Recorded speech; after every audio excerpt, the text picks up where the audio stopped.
What is something you were taught in school any age that is incorrect?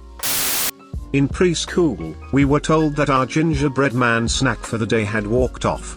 We then went on a mini trek across the building and found their whole basket on the counter of the lobby. We then ate their legs once we got back to our room to keep them from running away again. Come to find out, gingerbread men are not alive and do not move as sentient beings. Your blood is blue until it hits oxygen, then it turns red. In high school my English teacher did word of the day, where we learn word spelling, pronunciation, and its definition.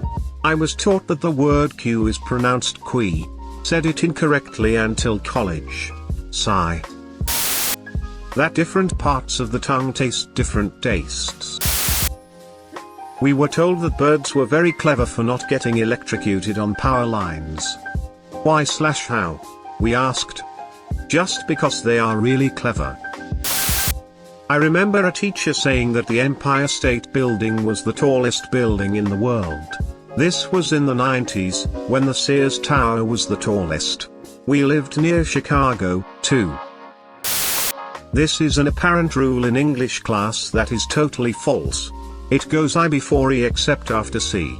Basically it means that you will always spell word EA instead of A, except after C. However, there are a lot of words where the E comes before the I and not only after a C.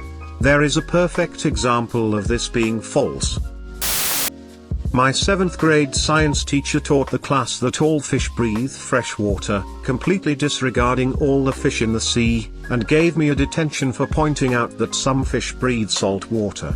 The same teacher also said that fish can only breathe in chlorinated tap water. Chlorinated water kills fish just as much as chlorine gas kills people. I was given another detention for pointing this out.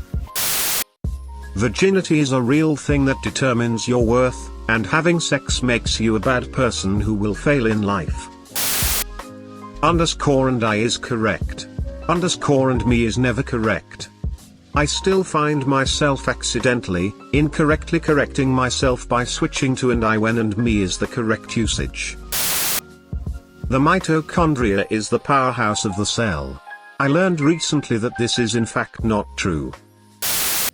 In 1492, Columbus sailed the ocean blue and became the first European guy from Portugal to discover land in America, the West Indies. To prove the world was round, find a new trade route, and he was a great man, was a horrifying slaver, rapist, and genocidal maniac responsible for introducing the most devastating plague in history on a population of human beings, which ultimately killed 90% of the native population of the North America. We can be anything that we want to be if we set our minds to it. There are 3 races of humans: Caucasian, Negroid, and Mongoloid. Pilgrims and Indians sat down and had a wonderful feast together to celebrate friendship and partnership, and that is why we have Thanksgiving. I was taught in high school by my health teacher that our blood is blue, hence the reason our blood vessels are blue, and it only turns red when it hits oxygen. I had already known at the time our blood is constantly red, but was astonished at how wrong she was about it. I took German in high school. Now our teacher was from Austria and her husband was a former East German SKP, so if anything she should have known German. Nonetheless, we were taught the German alphabet wrong. We were taught it was A, B, C, D, etc.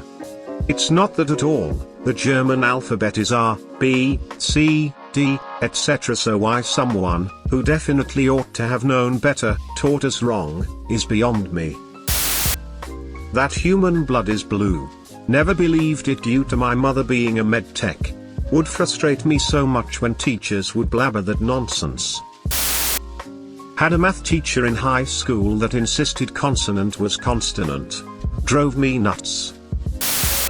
You're not going to always have a calculator with you when you grow up. Ends up having a full-on computer connected to the internet at all times. That only the Japanese Americans were in US internment camps during World War II. German Americans were also in US internment camps at that time. Marijuana is an awful drug with no redeemable properties, and smoking a joint is worse than smoking 15 cigarettes, and you will get physically addicted and suffer withdrawals if you smoke it. Grew up in a Catholic school that constantly taught us that dressing prudently will cause God to protect us from evil men who wishes to sexually abuse us. Tell that to the little girl who was raped and killed during our 5th grade. Cursive. Communism is when the government does stuff, and capitalism and democracy are the same thing, and communism and dictatorships are the same thing. College is your only hope for a fulfilling life, upside down face. That I was special. My 6th grade social studies teacher told us Rome declined due to the breakdown of the nuclear family. He was so full of shit that like 75% of the stuff he told us about history was either wrong or complete speculation on his part. But he had such an entertaining and funny delivery, you wanted to believe it. We had a textbook with a really sketchy graph describing the average mental and physical power of humans throughout the day. Only the x-axis had a legend with the hours. Y-axis had nothing. Graph showed a rise around 7 AM with a peak at 1 PM, a little slope, and another peak at around 3 PM. Slowly declining afterwards. Also with the lowest point at around 3 or 4 AM. I always wondered what and how this shit was measured. There were no sources or anything, and it wasn't even biology class. So I never could grasp why we needed to learn such bullshit.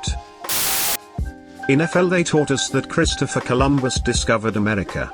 And that if an alligator is chasing you, to run in zigzags. Elements have their electrons in belts, so the first belt goes up to 2, the second and every other belt goes up to 8.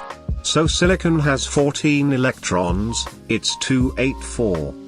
So each new belt can hold up to 8, then he said, well, that's not true if you go into higher education, but at your level, we say it's true. 1. That if someone chases you, you run in a zigzag.